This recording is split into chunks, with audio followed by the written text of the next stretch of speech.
व्यासकृत श्रीमद् भागवतम द्वितीय स्कंद अध्याय 6 श्लोक संख्या 37 शब्दार्थ अनुवाद एवं तात्पर्य कृष्ण कृपा मूर्ति श्री श्रीमद् अभय चरणारविंद भक्तिवेदांत स्वामी श्री प्रभुपाद द्वारा।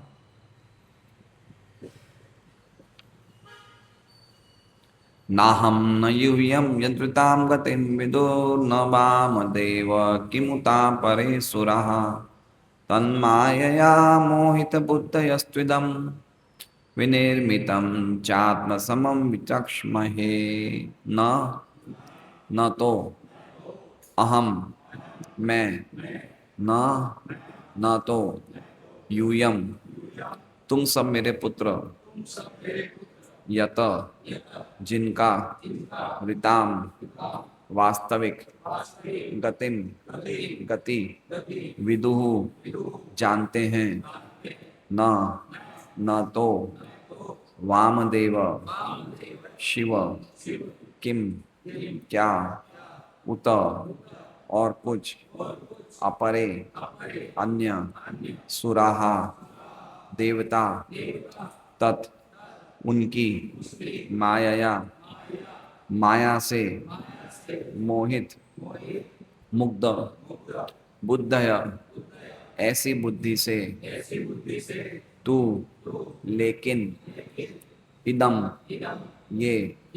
विनिर्मितम जो उत्पन्न किया जाता है च भी आत्मसमम अपनी शक्ति के बल पर विचक्ष्महे अनुवाद। जब न शिव न तुम और न मैं ही आध्यात्मिक आनंद की सीमाएं तय कर सके हैं तो अन्य देवता इसे कैसे जान सकते हैं। चूंकि हम सभी परमेश्वर की माया से मोहित हैं, अतएव हम अपनी अपनी सामर्थ्य के अनुसार ही इस व्यक्त विश्व को देख सकते हैं। ओम अज्ञानतिमिरान्धस्य ज्ञानाञ्जनशलाकया चक्षुरुन्मिलितं येन तस्मै श्रीगुरुवे नमः। नाम श्रेष्ठं मनुमपि शचीपुत्रमत्र स्वरूपं रूपं तस्याग्रगणं पुरुपुरीं मातुरीं गोष्ठवाटिं राधाकुण्डं गिरिवरम् अहो राधिका माधवाशां प्राप्तो यस्य प्रतितकृपया श्रीगुरुं तं नतोऽस्मि। वन्देऽहं श्रीगुरो श्रीयुतः पदकमलं श्रीगुरुं वैष्णवांश्च श्रीरूपं सग्रजातं सैगण्डरघुनाथान्वितं तं सजीवं साद्वैतं सावधूतं परिजनसहितं कृष्णचैतन्यदेवं श्रीराधा कृष्णपादान् सैगणललिता श्रीविशाखान्वितांश्च गुरुवैष्णव भगवान् तीने स्मरण है विघ्न विनाशन अनायास होय निज वांछित पूर्ण। हरे कृष्णा कृष्णा कृष्णा हरे हरे। सभी भक्तों का श्रीमद् भागवतम कक्षा में स्वागत है, सबको प्रणाम। तो ब्रह्मा जी नारद जी को अपनी सीमित योग्यताएं बता रहे हैं।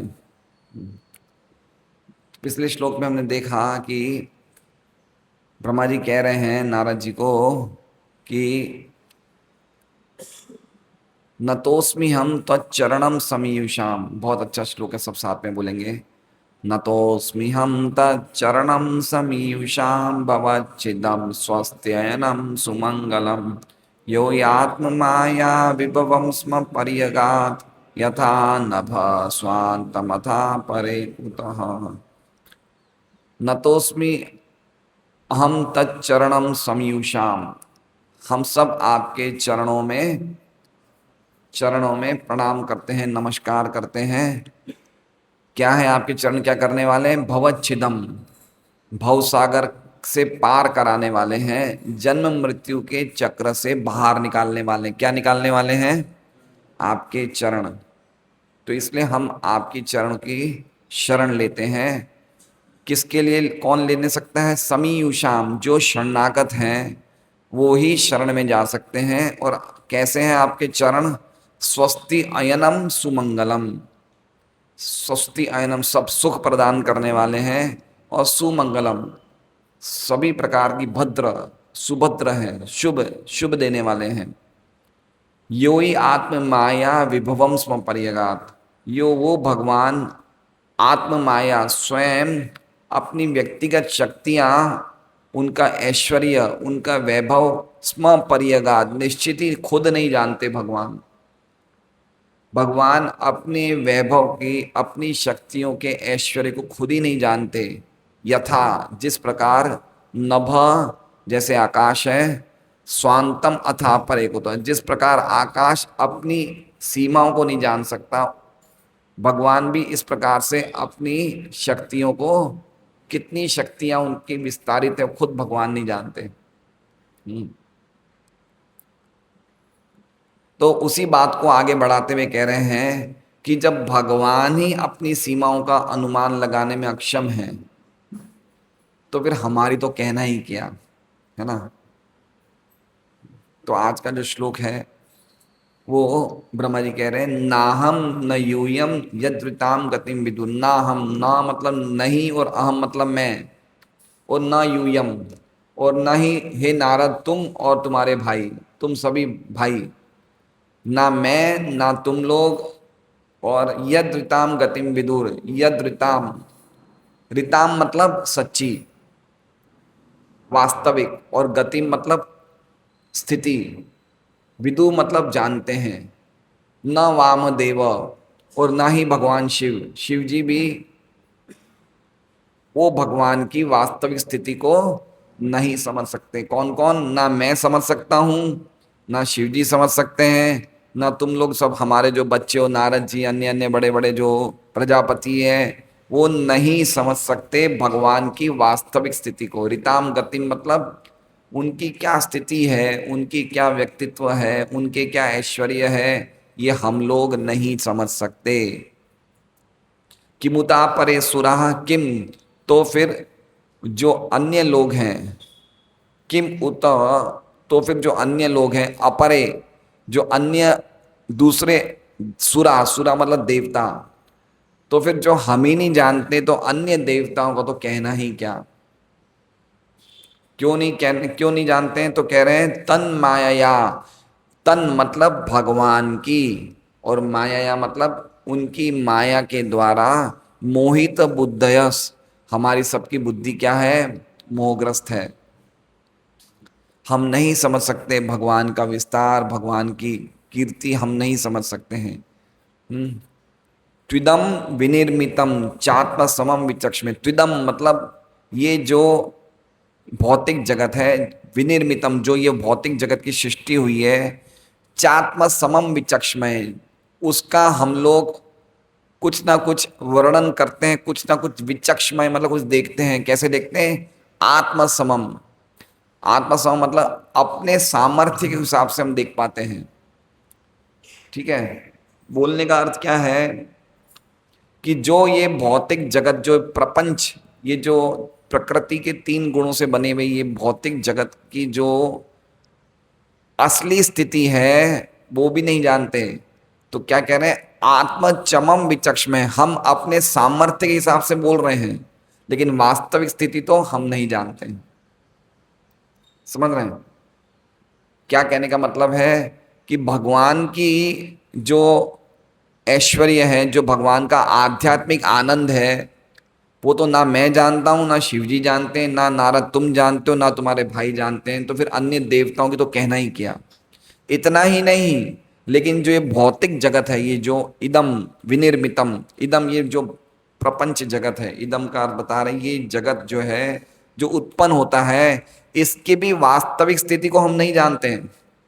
लेकिन क्या कह रहे हैं? चात्म समम विचक्षमहि, अपने अपने बल के अनुसार, अपने अपने सामर्थ्य अनुसार कुछ ना कुछ हम बोल रहे हैं इस जगत के बारे में, लेकिन वास्तविक स्थिति क्या है वो इस जगत की भी नहीं जानते। तो आध्यात्मिक जगत की तो बात ही क्या है, भगवान के दिव्य आनंद की बात क्या है। तो जो दिव्य आनंद, प्रभुपाद इसमें अनुवाद में लिखते हैं आध्यात्मिक आनंद। तो आध्यात्मिक आनंद की सीमाएं नहीं जानी जा सकती है ना। जब व्यक्ति भक्ति में सुख प्राप्त करता है, आनंद प्राप्त करता है, तो उसकी आनंद की सीमाएं वो खुद नहीं समझता है, दिन प्रतिदिन बढ़ती रहती है। सीमा सीमित नहीं है। देखिए, भौतिक आनंद, भौतिक सुख जो होता है उसकी सीमाएं सीमित होती हैं, लेकिन आध्यात्मिक आनंद की सीमाएं असीमित हैं, है ना, उसको कोई नहीं समझ सकता है। आनंदाम बुद्धि वर्धनम, है ना, इतना आध्यात्मिक आनंद आता है भगवान की नाम संकीर्तन में, भगवान की भक्ति करने में, और वो भक्ति का आनंद दिन प्रतिदिन बढ़ता रहता है।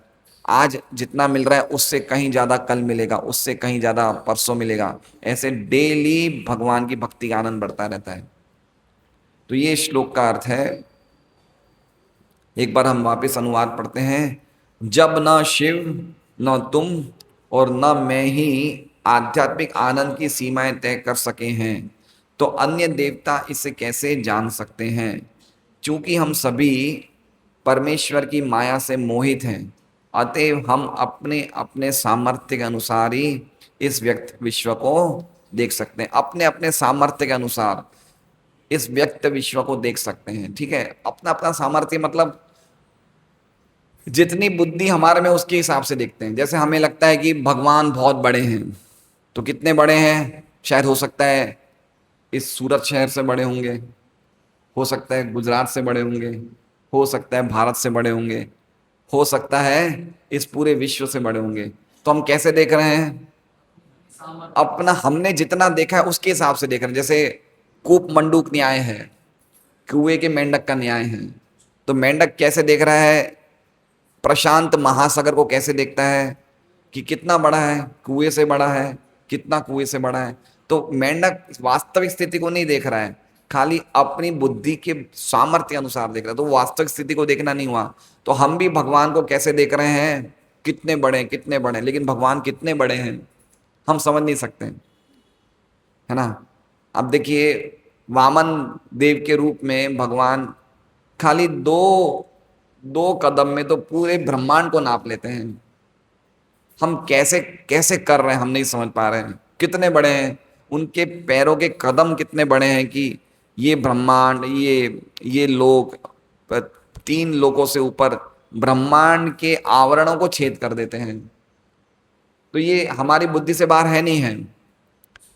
लग रहा है हम सोच सकते हैं क्या, अगर भगवान को हम अपनी बुद्धि तक ही सीमित रहेंगे रखेंगे तो फिर वो भगवान कैसे हुए, वो तो हमने अपनी बुद्धि में उनको सीमित कर दिया है। जब हम ऐसा कहेंगे कि हमने भगवान को समझ लिया, तब भगवान भगवान नहीं रहेंगे, क्योंकि हम समझ ही नहीं सकते भगवान को, है ना। तो कितने बड़े हैं जिनके चरण ही, दो चरणों में तो पूरे ब्रह्मांड को नाप लिया, और कितने छोटे हैं कि एक अणु के अंदर भी रहते हैं। अणु के अंदर भी ब्रह्मांडस्त परमाणु चरा चयांतरस्तम गोविंदम आदि पुरुषम, एक परमाणु के अंदर भी रहते हैं। कितने छोटे हैं, छोटे से छोटे हैं और बड़े से बड़े हैं, और फिर भी अपना एक मीडियम साइज बनाए रखते हैं भगवान, है ना। सुंदर गोप बालक के रूप में वो भी भगवान का रूप है। कैसे संभव है, हम नहीं समझ सकते, है ना। जितना ज्यादा हम अपनी असमर्थता बताएंगे भगवान को समझने में, उतनी ज्यादा हमारे हृदय में भक्ति की भावना बढ़ेगी, शरणागति की भावना बढ़ेगी। यही महाजन, ब्रह्मा जी महाजन हैं, वो बता रहे हैं अपनी असली महाजन महाजन स्थिति को बता रहे कि सचमुच महाजन वही है जो अपनी व्यक्तिगत अयोग्यताओं को समझें कि भगवान को समझना मेरी बस में नहीं है। स्थिति नहीं, ये ब्रह्मा जी अपने बेटे को शिक्षा दे रहे नारद जी को। अरे हम नहीं समझ सकते, मैं नहीं समझ सकता, शिव जी नहीं समझ सकते, तो दूसरों की तो बात ही क्या है। ये उसी बात पे चर्चा हो रही है। 34 से 38 श्लोक में नारद जी बोलते हैं कि मैं आपकी बात पे विश्वास करूं या किसी और की। तो नारद जी को बता रहे हैं ब्रह्मा जी, भाई मेरे से बढ़कर कौन होगा, लेकिन मैं ही नहीं जान पा रहा हूं तो और क्या जानेंगे। तो हमें समझना चाहिए कि हमारी स्थिति क्या है। विश्वनाथ चक्रवर्ती ठाकुर टीका पढ़ते हैं, ब्रह्मा अपनी हल्की स्थिति को ये 2 श्लोकों में वर्णन कर रहे हैं। कौन से 2 श्लोकों में, आज के श्लोक में और कल जो हम श्लोक पढ़ेंगे भगवान ने चाहा तो। वामदेव का अर्थ है शिवा, शिव जी को क्या कह रहे हैं, वामदेव। वामदेव मतलब शिव जी। मैं, हे नारद, तुम और शिव जी भी स्पिरिच आध्यात्मिक और भौतिक जगत के सत्य को नहीं समझ सकते। कौन से, किसके बारे में नहीं समझ सकते? ये भौतिक जगत जो है एक पाद भूमि है, एक पाद विभूति, और आध्यात्मिक जगत जो त्रिपाद विभूति है, उसको हम तीनों ही नहीं समझ सकते। तो फिर दूसरों की तो बात ही क्या है। हमारी बुद्धि विमोहित है, मोहित बुद्धया, उसके उसके कारण हम खाली भगवान की एक पाद विभूति के बारे में बोल पाते हैं, और वो भी अपने सामर्थ्य के अनुसार। वास्तव में तो हम कुछ नहीं जानते। क्या कह रहे हैं? आध्यात्मिक जगत, भौतिक जगत के बारे में हम नहीं जानते, दूसरों की तो कहना ही क्या। और फिर कह रहे हैं कि हमारी जो इंटेलिजेंस है वो कंफ्यूज हो चुकी है, बुद्धि हमारी मोहित हो चुकी है, इसलिए खाली भगवान का ये एक पाद विभूति के बारे में हम बोल रहे हैं, वो भी वास्तविक स्थिति नहीं जानते, अपने अपने सामर्थ्य के अनुसार हम बोल रहे हैं। ऐसा विश्वनाथ चक्रवर्ती ठाकुर बोलते हैं। श्रीधर स्वामी बता रहे हैं, वामदेव का अर्थ है रुद्रदेव, ऋताम गतिम का अर्थ है परमार्थिक स्वरूप। उनका परमार्थिक स्वरूप मतलब वास्तविक स्वरूप। भगवान के वास्तविक स्वरूप को हम नहीं जानते। और भगवान की माया के द्वारा रचा हुआ विश्व प्रपंच विचक्षमय। विश्व प्रपंच मतलब किस, ये विश्व प्रपंच कौन सा शब्द है इसमें बताइए? ये श्लोक में विश्व कहा है कि भगवान की माया के द्वारा रचा हुआ विश्व प्रपंच, कहां लिखा हुआ है यहां पे? इदम विनिर्मितम, इदम विनिर्मितम। इदम मतलब ये प्रपंच जगत, और विनिर्मितम मतलब माया के द्वारा बनाया हुआ। श्लोक को पकड़ेंगे, शब्दों को अगर हम इससे पकड़ेंगे तो हमें बहुत अच्छा लगेगा श्लोक समझने में। तो कह रहे हैं श्रीधर स्वामी, ये जो विश्व प्रपंच है उसको भी हम आत्म समम, अपने ज्ञान के अनुरूप ही जानते हैं, संपूर्ण रूप से नहीं जानते। विचक्षमय मतलब समझ रहे हैं? विचक्षमय आत्म समम, आत्मा मतलब खुद, लिखा है ना आत्म समम विचक्षमय आखिरी लाइन में। तो आत्मा मतलब खुद, समम मतलब खुद की शक्ति के अनुसार विचक्षमय हम देख रहे हैं। हम अपने बल के अनुसार इस जगत को देख रहे हैं, लेकिन वास्तव में जगत को संपूर्ण रूप से हम नहीं देख सकते। ऐसा कौन बोल रहे हैं? ब्रह्मा जी बोल रहे हैं। जिन्होंने जगत की गौण सृष्टि करी है वो ये बोल रहे हैं, है ना। हमें सबको शरीर तो ब्रह्मा जी ने दिए ना। ब्रह्मा जी ने सृष्टि, दूसरे रचयिता तो ब्रह्मा जी हैं भगवान के बाद, उन्होंने पूरे जगत को बना रहा है। वो ये बोल रहे हैं कि जिसको मैंने बनाया उसको ही मैं नहीं समझ पा रहा हूं।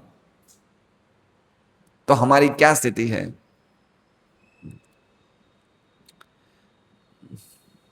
प्रभुपाद जी की टीका पढ़ते हैं हम। हमने अनेक बार 12 चुने हुए प्रामाणिक पुरुषों, 12 महाजन के नामों का उल्लेख किया है, जिनमें ब्रह्मा, नारद जी तथा शिव के नाम उस सूची में क्रमानुसार प्रथम, द्वितीय तथा तृतीय स्थान पर आते हैं। स्वयंभू, नारद, शंभु, ये श्लोक है। स्वयंभू, नारद और शंभु जो परमेश्वर के विषय में काफी कुछ जानते हैं। अन्य देवता, उपदेवता, गंधर्व, चारण, विद्याधर, मनुष्य या असुर संभवतः भगवान श्री कृष्ण की शक्तियों के विषय में पूरी तरह कभी नहीं जान सकते। इनमें से देवता, उपदेवता, गंधर्व इत्यादि उच्चतर लोकों के उच्च कोटि के बुद्धिमान व्यक्ति हैं। मनुष्य मध्य लोक के निवासी हैं और असुर अधोलोकों के निवासी हैं। इनमें से सबकी परम सत्य विषय अपनी अपनी अवधारणाएं हैं। जिस प्रकार की मानव समाज में विज्ञानी या ज्ञान मार्गी दर्शनों की होती है, ये सारे जीव भौतिक प्रकृति के प्राणी हैं। अतः ये सब भौतिक प्रकृति के 3 गुणों के चमत्कारिक प्रदर्शन से मोहित होते रहते हैं। किस बात पे बोल रहे हैं ये? तन्माया मोहित बुद्धयस्त्विदम विनिर्मितम चात्म समम विचक्षमय। उल्लेख ऐसे मोह का उल्लेख श्रीमद् भगवद गीता 7.13 में हुआ है। त्रिभिर गुणमयेर भावेर ए भी सर्वम इदम जगत। प्रत्येक जीव ब्रह्मा से लेकर चींटी तक भौतिक प्रकृति के गुणों सतो रजो तथा तमो के द्वारा अपनी अपनी तरह से मोहित है। हर कोई अपनी व्यक्तिगत क्षमता के अनुसार सोचता है कि हमारे समक्ष व्यक्त ये ब्रह्मांड ही सब कुछ है। इस तरह 20वीं सदी के मानव समाज का विज्ञानी ब्रह्मांड के इत उत की इति अथ की गणना अपने ढंग से करता है, लेकिन ऐसे विज्ञानी क्या जान सकेंगे। समझ रहे हैं बात को? हम लोग ने अपना पूरा टाइम, पूरा एनर्जी किस में लगाया है? क्या समझने में लगाया है? प्रभुपाद लिखते हैं हम इस व्यक्त ब्रह्मांड ही सब कुछ है। हमें क्या लगता है? ये व्यक्त ब्रह्मांड ही सब कुछ है, तो हम पूरा टाइम, पूरा एनर्जी इसी में वेस्ट कर रहे हैं। लेकिन ये व्यक्त ब्रह्मांड, जो हम ब्रह्मांड देखते हैं, इसकी स्थिति क्या है? एक राय के दाने के बराबर है। उसकी कोई कीमत नहीं है। कीमत नहीं है मतलब भगवान के ऐश्वर्य के सामने बिल्कुल नगण्य है, और हम पूरा टाइम इस पे लगा रहे हैं। प्रभुपाद वैज्ञानिक का नाम क्यों लेते हैं? क्योंकि वैज्ञानिक करोड़ों करोड़ों डॉलर खर्च करते हैं चांद पे जाने के लिए, अंतरिक्ष में जाने के लिए, लेकिन उसमें कुछ उनको नहीं मिलता है। खाली टाइम खराब करते हैं, पैसे खराब करते हैं। वो कुछ समझ ही नहीं सकते। इसी ब्रह्मांड के बारे में उनको ढंग से जानकारी नहीं है, तो आगे की तो ब्रह्मांड की तो बात दूर की बात है।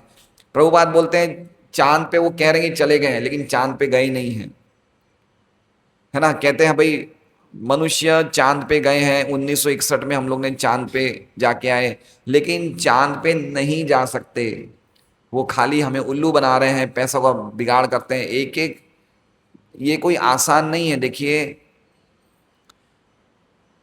एक व्यक्ति अगर कोई साइंटिस्ट चांद पे जाता है तो कितना खर्चा होता है पता है आपको?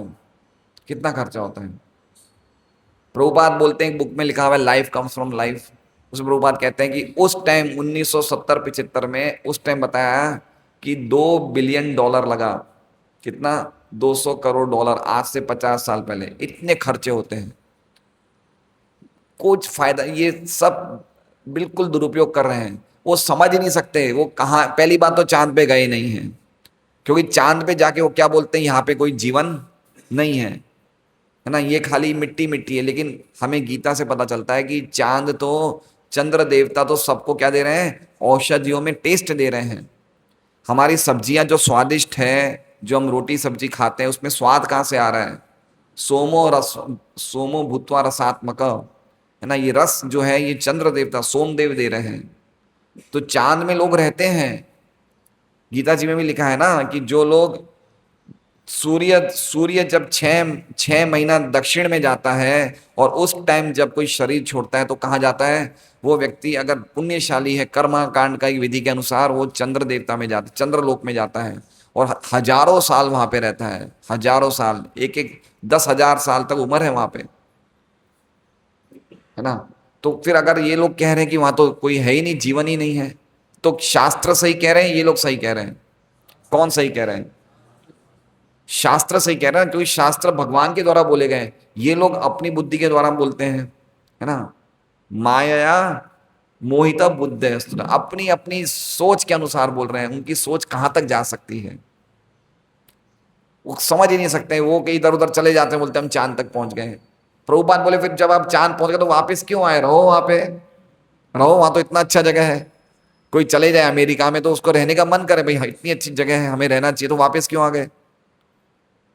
तो इस तरह से ये खाली टाइम खराब कर रहे हैं, पैसे खराब कर रहे हैं, और कुछ नहीं कर रहे हैं। और उसी प्रकार से ये व्यक्त ब्रह्मांड में हम ही इस व्यक्त ब्रह्मांड को सब कुछ समझने का अर्थ क्या है? हम इस व्यक्त ब्रह्मांड जिसमें रहते हैं उसको बहुत ज्यादा इंपॉर्टेंस देते हैं। क्या देते हैं? बहुत ज्यादा महत्व देते हैं। अगर हमें बच्चों को पढ़ाना है तो सबसे अच्छी स्कूल में पढ़ाएंगे, घर बनाना है तो सबसे अच्छा घर बनाएंगे। कितना समय दे रहे हैं हम लोग, है ना, कमाने में, घर बनाने में, व्यापार परिवार सबको रखने में। लेकिन ये व्यक्त जगत को कोई इसकी इंपॉर्टेंस आध्यात्म की दृष्टि में बहुत कम है। भगवान भी इस जगत में ज्यादा टाइम नहीं रहते हैं, 125 साल रहते हैं, 48 साल रहते हैं, फिर चले जाते हैं। ये बता रहे कि इस जगत की ज्यादा कीमत नहीं है। क्या है ये भगवान के ऐश्वर्य के सामने? क्या है? कुछ नहीं है ये। भूतवा भूतवा प्रलीयते, ये होता है, प्रलय हो जाता है ना, बुलबुले के समान है। और हम कितना इसमें अटैच हैं, हम कितना इंपॉर्टेंस दे रहे हैं, कितना महत्व दे रहे हैं हम, कि क्या होगा, हम लोग ये नहीं हो पाएगा, हमारा क्या होगा, हमें कितना डर लगता है। लेकिन हमें समझना चाहिए कि इससे परे भी एक ऐसी जगत है जो भगवान का दिव्य धाम है, वहां का ऐश्वर्य तो अपार है। हमें वहां के बारे में जानकारी लेनी चाहिए, हम वहां कैसे जाएं।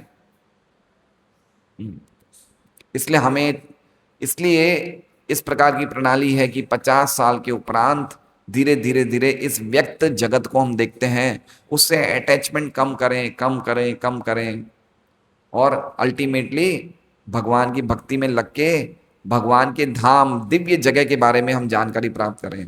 ये सबसे इंपॉर्टेंट है। नहीं तो हम यहीं रह जाएंगे, हम यहाँ के यहाँ रह जाएंगे। हो सकता है एक ब्रह्मांड से दूसरे ब्रह्मांड जा सकते हैं, दूसरे ब्रह्मांड भी जा सकते हैं हम, लेकिन रहेंगे ये ब्रह्मांडों में ही रहेंगे।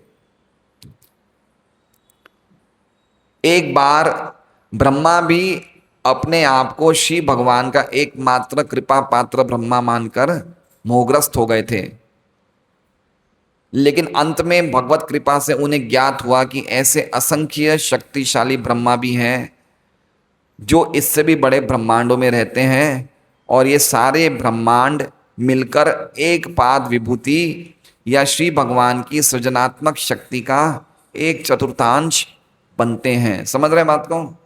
इसमें लिखा है एक बार ब्रह्मा भी मोहग्रस्त हो गए थे। तो ये कथा चैतन्य चैतामृत में वर्णन है इस कथा का, कैसे मोहग्रस्त हो गए थे। ब्रह्मा जी क्या समझे थे कि मैं ही एकमात्र ब्रह्मा हूं। तो ब्रह्मा एक बार जाते हैं द्वारका में, और द्वारका में भगवान के सभा में जाते हैं, भगवान के महल में जाते हैं। तो द्वारपाल ब्रह्मा जी को रोक देते हैं। देखिए, भगवान के धाम का द्वारपाल भी ब्रह्मा जैसे व्यक्ति को रोक सकता है। समझ रहे हैं आप? ये द्वारका का ऐश्वर्य है। चौकीदार ने ब्रह्मा जी को रोक दिया। बोले क्या बात है, बोलिए बताइए क्या काम है। तो ब्रह्मा ने कहा कि उन्हें भगवान को बोलिए कि मैं ब्रह्मा आया हूं, मिलने के लिए आया हूं भगवान से। तो द्वारपाल अंदर जाता है, कृष्ण को कहते हैं कि भाई कोई व्यक्ति आए जो कह रहे हैं ब्रह्मा है और वो आपसे मिलने आए हैं। तो कृष्ण ने पूछा कि उनसे पूछो कौन से ब्रह्मा हैं। तो द्वारपाल वापस आता है और ब्रह्मा से पूछता है कि आप कौन से ब्रह्मा हैं। ब्रह्मा को बड़ा आश्चर्य लगा, ये कैसे पूछ रहे हैं। तो उन्होंने बोला द्वारपाल को कि कहा कहना कि चतुर कुमारों के, 4 कुमारों के पिता चतुर्मुख ब्रह्मा आए हैं, ये बोलिए। द्वारपाल ने कहा कि हे कृष्ण, हे भगवान, 4 कुमारों के पिता चतुर्मुख ब्रह्मा आए हैं आपसे मिलने। बोले ठीक है, भेजिए। तो भगवान के पास ब्रह्मा जी जाते हैं, प्रणाम करते हैं। ब्रह्मा जी बोलते हैं, भगवान कहते हैं सब आपके ब्रह्मांड में सब कुछ कुशल मंगल तो चल रहा है। तो ब्रह्मा बोलते हैं वो तो मैं आपसे बाद में बताऊंगा, पहले आप ये पूछिए, बताइए। पहले आप ये बताइए कि आपने ऐसा क्यों पूछा कि कौन से ब्रह्मा आए हैं। मतलब ब्रह्मा भी नहीं जानते थे। तो भगवान स्माइल करे, मुस्कुराए, और फिर थोड़ा ध्यान किया, जितने में अलग अलग ब्रह्मा सब आ जाते हैं वहां पे। किसी के 8 मुख, किसी के 100 मुख, किसी के 1000 मुख, किसी के 10,000 मुख, किसी के 1,00,000 मुख, किसी के 10,00,000 मुख। इतने ब्रह्मा आ जाते हैं और इतने ही शिवजी आ जाते हैं। इतने ब्रह्मा, इतने शिवजी, इतने इंद्र सब आ जाते हैं। और सब भगवान को जब प्रणाम करते तो सबके मुकुट जोर जोर से एक दूसरे से टकराते हैं और बड़ी जोरदार गर्जना होती है। अब जितने भी ब्रह्मा आए थे ना, उन्हें क्या लगा कि मैं अकेला आया हूं। जैसे 8 मुख वाला ब्रह्मा है, उसे क्या लगा कि भगवान ने मुझे अकेला बुलाया है। 100 मुख वाला ब्रह्मा है, उसे क्या लगा कि भगवान ने, मतलब वो एक दूसरे ब्रह्मा को देख नहीं पा रहे थे। लेकिन जो चतुर्मुख ब्रह्मा थे ना, उन्होंने सब ब्रह्मा को देखा। सब ब्रह्मा को एक साथ देखे। तो उसमें लिखा है चैतन्य चरित्र में, ऐसा लग रहा था कि बड़े बड़े हाथियों के सामने एक खरगोश बैठा है, क्योंकि सबसे छोटा ब्रह्मा है। चार मुख वाले ब्रह्मा जी सबसे छोटे ब्रह्मा हैं, बाकी जितने भी मुख वाले ब्रह्मा हैं सब बड़े बड़े ब्रह्मा हैं। तो इसी प्रकार से सभी ब्रह्मा जी आए, तो सभी ब्रह्माओं ने भगवान से पूछा कि आपने हमें याद किया है। तो ब्रह्मा ने भगवान ने कहा कि आप सब लोग कुशल मंगल हैं, सब कुछ ठीक है। तो सब ब्रह्माओं ने क्या कहा कि जब से आप हमारे ब्रह्मांड में आ सब कुछ कुशल। अब सब ब्रह्माओं को क्या लग रहा है कि ब्रह्मा भगवान हमारे ब्रह्मांड में है। देखिए, ये खाली द्वारका का ऐश्वर्य है, वृंदावन का ऐश्वर्य की चर्चा नहीं है, मथुरा के ऐश्वर्य की चर्चा नहीं है, ये द्वारका का ऐश्वर्य है। हर ब्रह्मा जी को लग रहा था कि ब्रह्मा भगवान हमारे ब्रह्मांड में है। और ये सब लीला कौन देख रहे थे? चतुर्मुख ब्रह्मा देख रहे थे। तो ऐसे शिव जी भी आ गए, इंद्र भी आ गए, सब आ गए। तो ये लीला देख के फिर ब्रह्मा जी बोलते हैं कि कुछ लोग ऐसा बोलते कि हम भगवान को जान गए। हो सकता है वो ऐसा बोल रहे हैं, जो भी समझें, लेकिन जहां तक मेरा प्रश्न है, मैं भगवान, मेरी मन बुद्धि से भगवान अगोचर है, मैं कभी भी भगवान को नहीं समझ सकता हूं। तो ये लीला जो कह रहे हैं कि एक बार ब्रह्मा जी भी मोहग्रस्त हो गए, इस बात पे बोल रहे हैं। लीला बहुत सुंदर, चैतन्य चैतमृत में मध्य लीला में शायद 21वां या 22वां अध्याय है, उसमें वर्णन है। तो समझ सकते हैं हम लोग, ब्रह्मा जी ये बात बता रहे हैं। उनकी शक्ति का शेष 3/4 अंश आध्यात्मिक जगत में प्रदर्शित होता है। अतएव छोटे से मस्तिष्क वाला ये एक क्षुद्र विज्ञानी भगवान श्री कृष्ण के विषय में क्या, ब्रह्मा जी की स्थिति है तो एक छोटा सा विज्ञानी क्या समझ सकता है? कुछ भी नहीं समझ सकता है। हम लोग कोई भी चीज को देखिए, विज्ञानी क्या कर रहे हैं, प्रभुपाद कितनी जगह लिखते हैं, ये जितने भी विज्ञानी सब क्या है, ये बच्चे जैसे काम करते हैं। बच्चा क्या करता है, नदी के तट पे जाएगा, कुछ ताश के पत्तों का महल बनाएगा, कुछ समय में नदी की लहर आएगी, वो पूरा टूट जाएगा।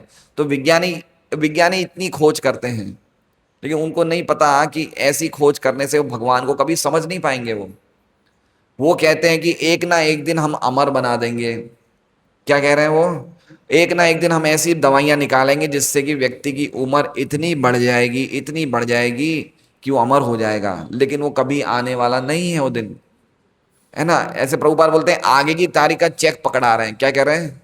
एक दिन आएगा जब हम लोग अमरता को प्राप्त करेंगे, हम ऐसे विज्ञान की ऐसी दवाइयों की खोज करेंगे, व्यक्ति अमर हो जाएगा। तो प्रभुपाद क्या बोल रहे हैं? आगे की तारीख के चेक पकड़ा रहे हैं, ये आने वाला नहीं है वो दिन। है ना। और देखिए, जितना वैज्ञानिक खोज करते हैं, प्रहलाद महाराज बोलते हैं, हे भगवान, ये जगत में इतने दुख हैं, और दुखों के लिए हम जो दुख दूर करने के लिए रास्ते निकालते हैं ना, वो रास्ते इन दुख से भी ज्यादा खतरनाक हैं। आप समझ रहे हैं? देखिए, हम खुद देख सकते हैं, 30-40 साल पहले हम जब सूरत में आए थे, 50 साल पहले, तो कितने कम अस्पताल थे, है ना। लोग बीमार इतना नहीं पड़ते थे। अब कितनी बीमारियां बढ़ गई है। अस्पताल बढ़े तो क्या बढ़े? बीमारी बढ़ गई। मतलब हमने सोचा कि हम ज्यादा अस्पताल, अच्छे अस्पताल बनाएंगे तो बीमारियों को कंट्रोल में ले आएंगे, लेकिन जितने अस्पताल बनते हैं इतनी बीमारी बढ़ जाती है। जितनी सड़कें अच्छी बनाते हैं इतने एक्सीडेंट बढ़ जाते हैं। देख रहे हैं आप? तो प्रहलाद महाराज क्या बोल रहे हैं कि आप इन कष्टों को जो दूर करने का प्रयास करेंगे, वो प्रयास इन कष्टों से भी ज्यादा दुख देने वाले हैं। ये प्रयास जो है ना, वो कष्टों से भी ज्यादा दुख देने वाले हैं। ये बहुत सुंदर श्लोक है, मुझे ये श्लोक भागवतम के 7वें स्कंद में है। तो हमारे साथ यही है, हमें लग रहा है कि हम कुछ प्रगति करेंगे तो हम सही हो जाएंगे। हम बोलते हैं कि हमने ये मोबाइल बना दिए हैं, तो मोबाइल से हम सब कुछ कर सकते हैं, है ना। बात सही है, हम मोबाइल से सब कुछ कर सकते हैं। अब बैठे बैठे हम कहीं भी विश्व में कहीं से भी किसी से बात कर सकते हैं। आज से 40 साल, 35 साल पहले, 30 साल पहले तो फोन नहीं थे ना, लेकिन लोग तो रहते ही थे ना। कैसे रहते थे बताइए? कैसे रहते थे? अच्छा, मान लीजिए ये साइंटिस्ट ने मोबाइल की खोज कर ली, तो इससे हमें कुछ सुविधा मिली, लेकिन इससे कष्ट भी तो बढ़े ना।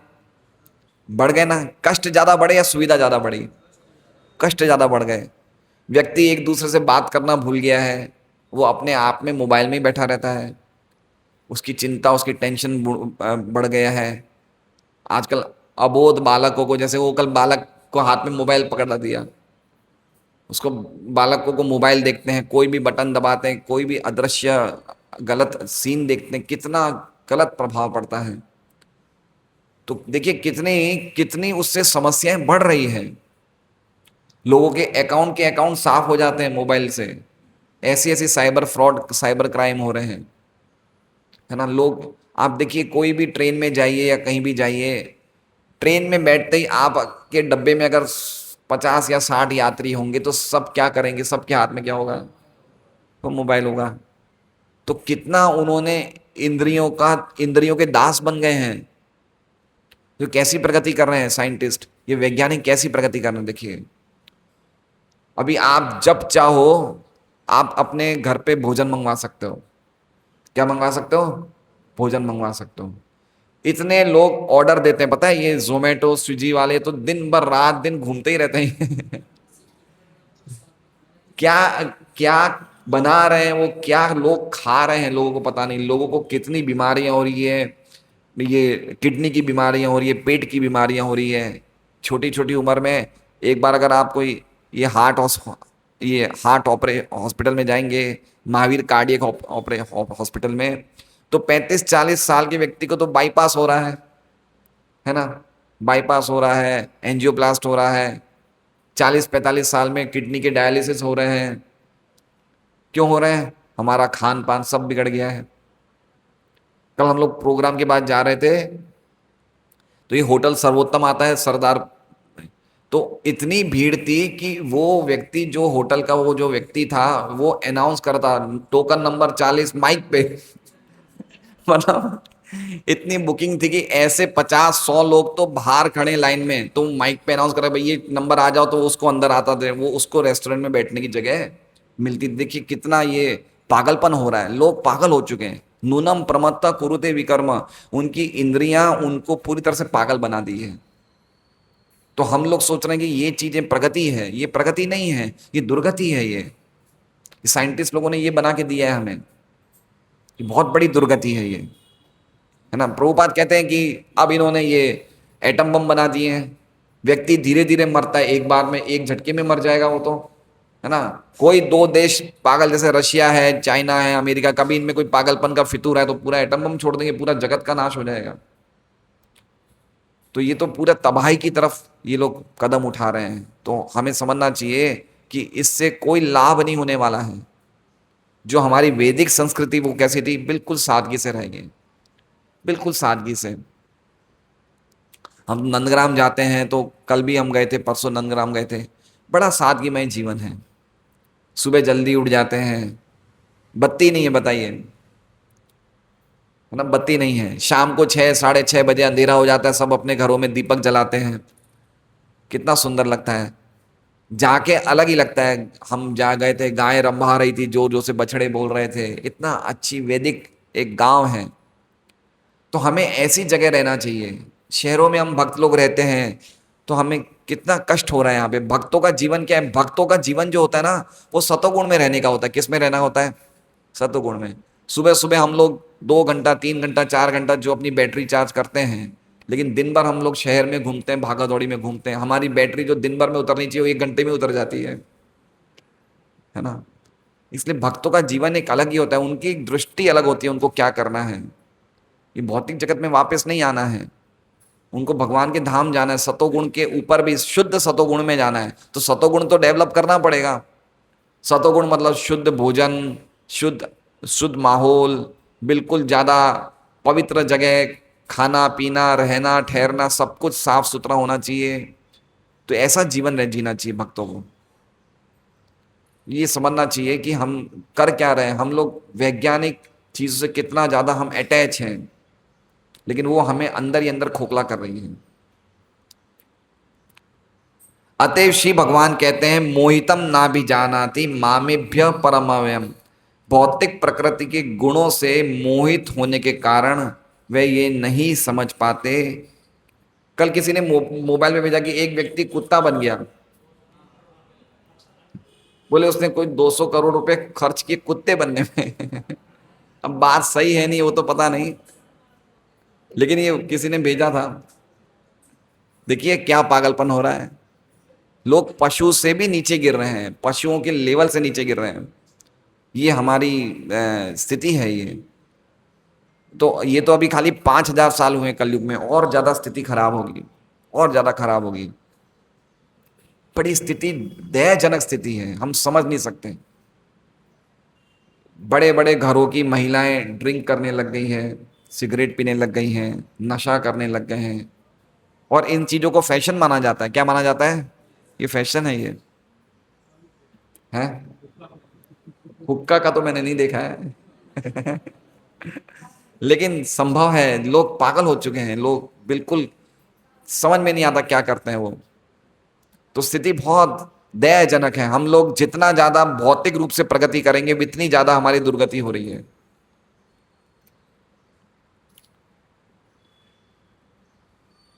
भौतिक प्रकृति के गुणों से मोहित होने के कारण वे ये नहीं समझ पाते कि इन अभिव्यक्तियों के परे एक ऐसा परम पुरुष है जो सबके परम नियंता है। चूंकि ब्रह्मा, नारद जी तथा शिव भगवान के विषय में पर्याप्त जानते हैं, अतः मनुष्य को चाहिए कि वो इन महापुरुषों के उपदेशों का अनुगमन करे, न कि शुद्र मस्तिष्क के खिलवाड़पूर्ण अनुसंधानों से संतुष्ट हो, यथा अंतरिक्ष यान तथा विज्ञान की अन्य वस्तुएं। तो प्रभुपाद एक सिंपल बात बता रहे हैं कि जो इतना जानते हैं उनके रास्ते पे चलिए, आप अपना नया रास्ता मत बनाइए। शिव हैं, ब्रह्मा हैं, नारद जी हैं, इन ये क्या हमें शिक्षाएं दे रहे, वो शिक्षाएं मानिए, है ना। महाजनों ये न गतः स पंथा, जो इन्होंने हमारे लिए मार्ग निश्चित किया है उस मार्ग पे चलिए। तो इन्होंने क्या मार्ग निश्चित किया हमारे लिए? भगवान की भक्ति का मार्ग। चाहे शिव जी हो, चाहे ब्रह्मा हो, चाहे नारद हो, जितने भी 12 ये महाजन हैं, है ना, प्रहलाद, जनक, भीष्म, सबने एक ही मार्ग निश्चित किया है, भगवान की भक्ति, भगवान की शरण स्वीकार करो, इससे बढ़कर कोई मार्ग नहीं है।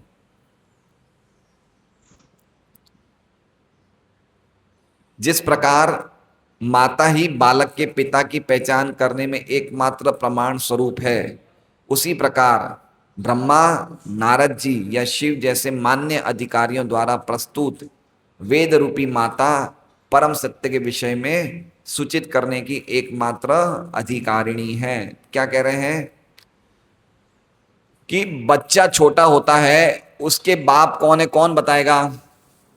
माँ बताएगी। सबसे बड़ी अथॉरिटी कौन है? माँ है। बच्चा अपने एक्सपेरिमेंट से ढूंढने जाएगा, ढूंढ पाएगा? नहीं ढूंढ पाएगा। पूरे दुनिया में भ्रमण करेगा कि लाखों साल तक, वो इतनी सी बात नहीं जान पाएगा कि मेरे पिता कौन है। माँ ही अथॉरिटी है। तो उस प्रकार से क्या कह रहे हैं, ये जो इतने बड़े बड़े लोग हैं, शिव हैं, ब्रह्मा, ये क्या है? ये हमारी अथॉरिटी है, इनसे ही हम जान सकते हैं। इसलिए गुरु को क्या कहा गया है? गुरु को क्या गया है? पिता कहा गया है। क्या कहा है? पिता। और शास्त्र को क्या गया है? माता, वेद माता। शास्त्र माता है, गुरु पिता है ना। तो दो प्रकार के पिता माता होते हैं। एक पिता माता जिनसे हमें शरीर मिलता है ना, ये भी पिता माता है। और एक पिता माता कौन है? जो हमें दूसरा जन्म देते हैं। तो दूसरा जन्म हमें किससे मिलता है? वो कौन से पिता माता है? गुरु और शास्त्र। उस समय दूसरा। तो पहला जन्म तो जानवर को भी मिलता है अपने माता पिता से, लेकिन असली मनुष्य कब है? जब वो द्विज बने। द्विज मतलब दूसरा जन्म प्राप्त करें।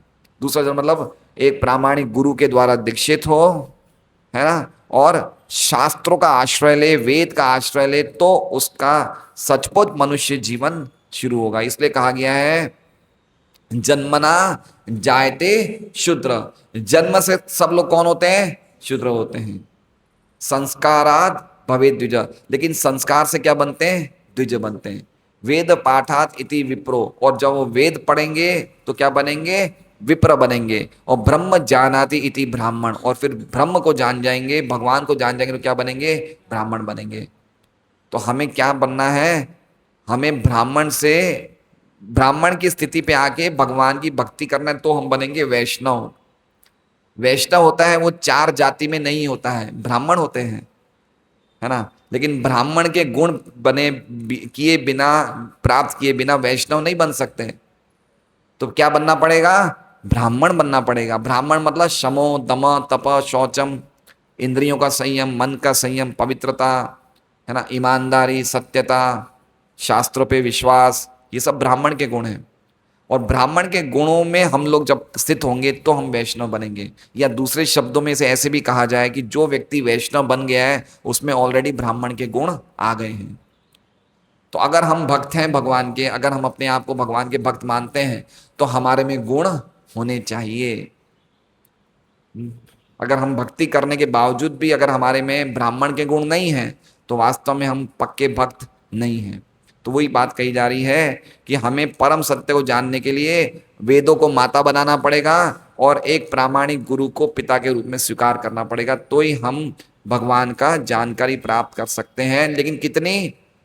ज्यादा नहीं, जितनी हमारी बुद्धि अलाउ करेगी उतनी ही। क्योंकि ब्रह्मा शिव भी पूरा नहीं जान पाते, स्वयं भगवान भी नहीं जान पाते, तो हम तो कहाँ से जानेंगे।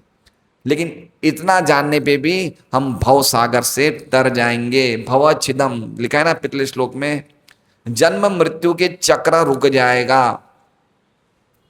तो ये सबसे बड़ी बात है कि हम लोग भव सागर को पार करके भगवान की शुद्ध भक्ति प्राप्त करेंगे, भगवान का धाम प्राप्त करेंगे। हरे कृष्णा। श्रीमद् भागवतम की जय, शील प्रभुपाद की जय। देखिए ये श्लोक बहुत ही अद्भुत हैं, ये सब श्लोक। भगवान ब्रह्मा जी कह रहे हैं कि वो भगवान को हम कैसे जान सकते हैं, ब्रह्मा कह रहे हैं। देवताओं की तो बात ही क्या है, तो हम लोग जो देवताओं की पूजा करते हैं वो भगवान को नहीं जानते, है ना। तो हमें समझना चाहिए देवता क्या है, भगवान क्या है, कैसे हम समझना चाहिए। तो ये शास्त्रों का आश्रय लेना चाहिए, पर्टिकुलरली भागवतम डेली पढ़ना चाहिए। नियमित रूप से भागवतम पढ़ेंगे तो हमें वास्तव में धीरे धीरे धीरे पता चलेगा कि क्या भगवान की महिमा है, कितनी अचिंत्य महिमा है भगवान की। हरे कृष्णा। बोलिए।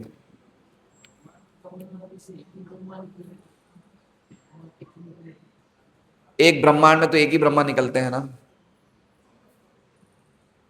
एक ब्रह्मांड में तो एक ही ब्रह्मा है। हर एक ब्रह्मांड में ब्रह्मांड के साइज के अनुसार ब्रह्मा के मुख होते हैं। तो ये ब्रह्मांड का साइज छोटा है इसलिए ब्रह्मा जी के चार मुख हैं। कुछ कुछ ब्रह्मांड बहुत बड़े हैं तो उसके हिसाब से ब्रह्मा के ज्यादा मुख हैं।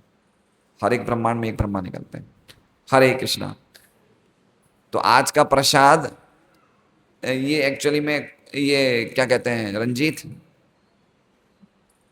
ये रिकॉर्डिंग कर लीजिए क्योंकि वो बेंगलोर के एक भक्त ने स्पॉन्सर किया तो उनको हमें